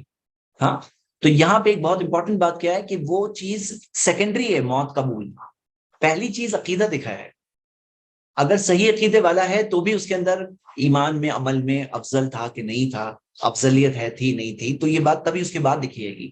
تو جیسے مثال کے طور پر آپ دیکھیں گے کہ کوئی اگر مثال کچھ ہوتے ہیں سیکنڈری فیکٹرز ہوتے ہیں، کوئی چیز کے اندر سیکنڈری فیکٹرز ہوتے ہیں، پرائمری فیکٹر ہوتے ہیں. سب سے پرائمری فیکٹر کہ کوئی توحید کے ساتھ مرے، اتباع سنت کے ساتھ مرے، یہ ہوتی سب سے پرائمری چیز. اب پرائمری دیکھنے کے بعد سیکنڈری چیزیں دیکھی جائے گی. اب کوئی بولے پرائمری میں ہی فیل ہے، ہم صرف سیکنڈری دیکھ کر کے ججمنٹ کریں گے کہ یہ بہت فضیلت والی بات ہے، تو ہم رانگ چیک کر رہے ہیں، یعنی ہم غلط بات سمجھ رہے ہیں. اگر اس سے کوئی بولے گا ہاں یعنی شرک کرنے والے کو بھی فضیلت مل گئی کیونکہ جمعہ کے دن اور رمضان میں موت ہوئی، تو جمعہ کے دن اور رمضان میں کتنے سارے نان مسلمس کی بھی موت ہوتی ہے، تو فضیلت ملی کہ نہیں ملی؟ نہیں، پرائمری چیز مسنگ ہے اس کے اندر. تو پرائمری چیز پہلے دیکھی جائے گی، یعنی بنیادی چیز پہلے دیکھی جائے گی، پھر اس کی شک نکلتی ہے، اس کا برانچ نکلے گا. اگر پیڑ ہی غائب ہے تو برانچ سے کیا کریں گے؟ ہاں، پیڑ تو پہلے ہونا چاہیے، اس کی جڑیں ہونی چاہیے، پھر ہی تو آگے دکھ رہا ہے. اچھا، اور اس بارے میں اور بھی کئی ساری چیزیں ہیں جو اسکالرز نے ایکسپلین کیا ہے اس موضوع پر، اور ہم لوگوں کو یہ ملتا ہے کہ فضیلت اپنی جگہ پر ہے، جو فضیلتیں ہیں، لیکن سب سے پہلے فضیلت میں سب سے بڑی فضیلت یہ ہوتی ہے کہ کوئی توحید کے ساتھ مر رہا ہے، کوئی اتباع سنت کے ساتھ مر رہا ہے، یہ سب سے بڑی فضیلت ہے. ہاں جی. باقی ایک اور بات میں کہوں گا، آپ اس کے اندر ان کا جو معاملہ ہے وہ اب انتقال ہو گیا نا، اب ان کا معاملہ اللہ کے پاس. اللہ جانتا ہے کہ ان کو کیا معلوم تھا، کیا نہیں معلوم تھا، کیا سمجھ میں آیا تھا، کیا نہیں سمجھ میں آیا تھا. ان کے حالات کے حساب سے اللہ تعالیٰ فیصلہ کریں گے، ہم فیصلہ کرنے والے نہیں ہیں. ہم یہ نہیں کہہ رہے کہ وہ جہنمی ہے کیسے، وہ بات بھی ہم نہیں کہہ رہے ہیں. کوئی لا الہ الا اللہ کہتے ہوئے مر رہا ہے نا، ہم جنازے کی نماز پڑھتے ہیں اور مسلمانوں کے قبرستان میں دفن کرتے ہیں، اور جنازے کی نماز میں دعائیں مغفرت کی جاتی ہے. ہاں، تو یہ بس. جزاک اللہ خیر. چلیے تو ہم انشاءاللہ کل کنٹینیو کریں گے. شکیل بھائی، ہاں آپ اپنا کوئز اچھا کر ٹھیک ہے، لیجیے. ٹھیک ہے، سبحانک جزاک اللہم اللہ و خیر. بحمدک واشہد ان لا الہ الا انت استغفرک. جزاک اللہ خیر، بارک اللہ فیکم. السلام علیکم بردرز اینڈ سسٹرز. کافی کچھ سوال جواب یہاں پہ رہتے ہیں، اینڈ کافی موقع بھی نہیں ملتا کہ اتنے سارے سوالوں کا جواب دیا جائے. آپ لوگ تو سمجھتے ہو، اینڈ ہم چاہ رہے کہ کہاں پہ جائے ہم spot light for every one. ٹھیک ہے. بہت سارے لوگوں کے سوال رہ گئے ہوگے. جیسا کہ ایک بہن نے ڈائبٹک پیشنٹ کے بارے میں کہا نا، تو اس میں خوبصورت رمضان کے اس میں بہت اچھے سے ایکسپلین کیا گیا. بہن جب خوبصورت رمضان کا ڈے 1 ڈے 2 دیکھ لے تو آپ کو مل جائے گا انشاءاللہ. اینڈ جو بھائی بہن یوٹیوب پہ دیکھ رہے ہیں ان کو ہم انوائٹ کرتے کہ آپ زوم پہ آئیے. آج رمضان کوئز ڈے 6 کے آنسرز ڈسکس ہوگے انشاءاللہ آپ سبھی لوگوں کے ساتھ میں. جزاک اللہ خیر. گیو می سم 2 minutes. ان مین ٹائم مائک اوپن ہے، جو چاہے وہ بات کر سکتا ہے، کچھ بتانا چاہے اس کے بارے میں، ڈے 6 کے کوئز کے بارے میں تو بتائے انشاءاللہ. بسم اللہ. السلام علیکم سر. جی بہن. یہ آپ کل نہیں بھیجے اس کا ایگزام کا نہیں بھیجے بولے؟ جی ڈے 6 کا تو بھیج دیے نا.